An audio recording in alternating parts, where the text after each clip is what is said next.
Now, speaking of faults, it is in this point of the story when the player is confronted with the blatant racism that was present in America in 1912.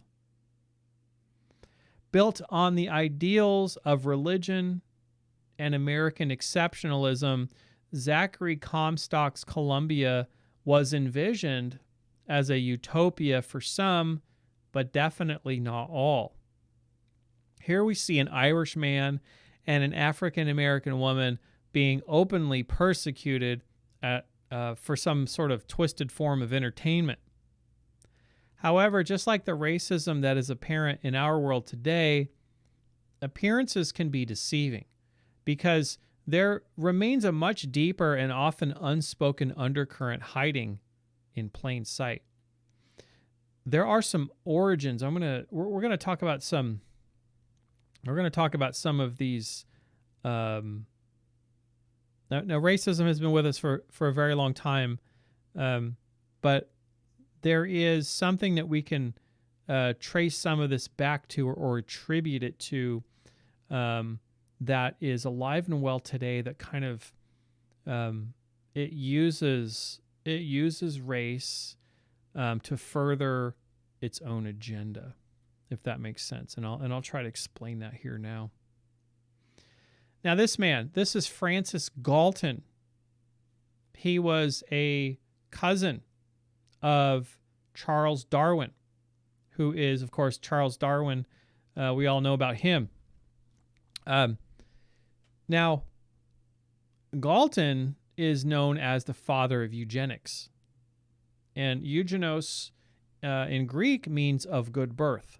Eugenics is also referred to as race science.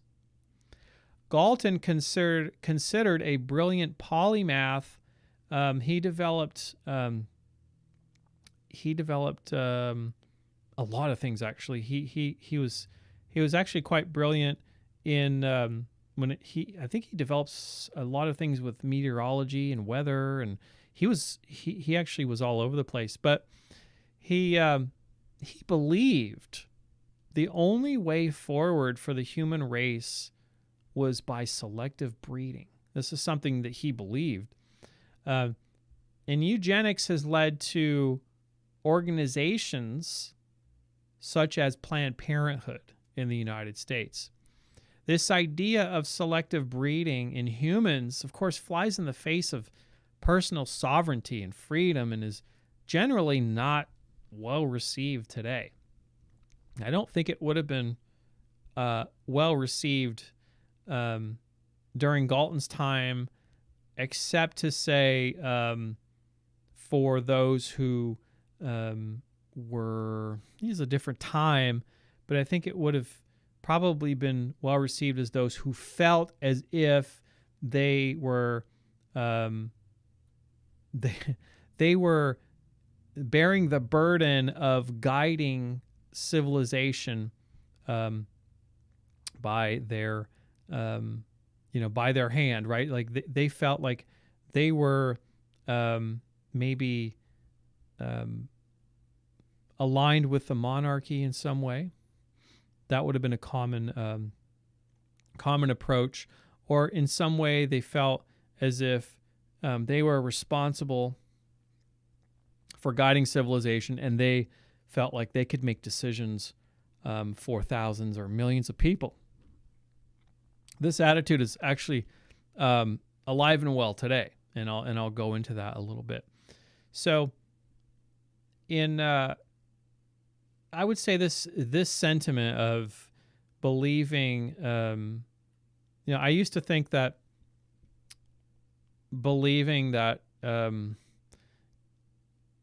like someone like Galton and people like him, believing that they have the answers and that they should be the ones to drive civilization forward without anyone else's say so except their elite friends. I used to think that was something that was more prevalent back then, but I don't really think so today. I think it's as alive and well today as it is back then, although it's more so in the shadows today. But um, it's still operating in the open. It's just a matter of language and the words that you use while you're operating in plain view. Okay, so I'll explain what I mean here. So bigotry was not only used against those of African descent in the New World, but it was well documented that the Irish were commonly treated as subhuman, especially during the beginning of the Great Potato Famine in 1845. We have this quote from a British civil servant at that time, and he says, "The judgment of God sent the calamity to teach the Irish a lesson. That calamity must not be too much mitigated," meaning we shouldn't intervene, right? I mean, wow. A famine, the Irish potato famine lasted 7 years, and it resulted in the population of Ireland being reduced by about half. And that includes deaths, but also the mass migrations to the New World. A lot of persecution occurred against the Irish Americans that were coming to America. And it was during this time that Galton's ideas on eugenics began to gain traction in academia. So this was for quite some time in academia, this was accepted, right? This sentiment is clearly found in Bioshock Infinite, a historically accurate sense of the bigotry during that time. I mean, this is solving the Irish problem. That's directly from Galton and his people like him who felt this way, right? They looked down not just on people of a different skin color, but the Irish, right? So the undercurrent of such bigotry and racism. So you got to get your head around the fact that, in this day and age, if there are those among us who are getting hung up on skin color, right? That's actually, I mean, come on, like get over it.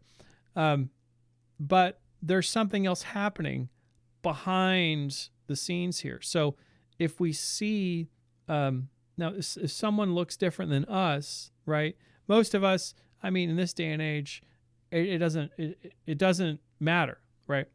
But it's used, this difference is so obvious. The obvious differences are pushed in people's faces on TV all the time.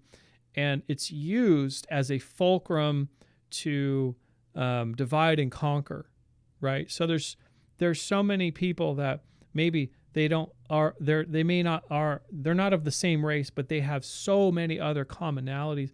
But that difference in race is used as kind of a artificial dividing wall, because if that artificial dividing wall wasn't there, then so many people of all sorts of different races especially the working class, would realize that they have much more in common and they have a common enemy, right? And so that's kind of the point here, is that this eugenics crowd that feels like they are in control, they should be able to drive the destiny of to drive the course of humanity by some of their programs that they're instituting throughout the world. For example, they're using their belief, they're using racism as just one of the tools in the toolkit. And they're using that as a way to divide the working class, for example, and to get them kind of fragmented and not really on the same page, while the wealthy elites are all on the same page and they can much easier drive forward their own agenda at the expense of the poor and the working class. So I hope that makes sense. So I'm going to talk about some of the nuances between that and how this is also at the time of Bioshock Infinite in 1912. This was very much alive. So the theories of Francis Galton, this race science stuff, it has a legacy which is still in operation today in a surprisingly big way, albeit it's moved into the shadows a lot more. And one example I could give is the conclusions arrived at by Galton and his race science theory and others like him have been subsequently carried out overtly by, let's say, for example, the Nazis during the Holocaust. That's one very unfortunate, dark example of this race science idea, right? Now, the legacy of Galton's ideas led to the founding, like I said earlier, of Planned Parenthood in 1916 in the United States, which is an organization which was run by William Gates Sr. at one time. Continuing the work of his father, Bill Gates, the founder of Microsoft, is one of the torchbearers of this movement, pounding the drum loudly in favor of population control in the form of vaccines, birth control, and genetically modified agriculture. Now, a lot of people will probably agree with me when it comes to Bill Gates.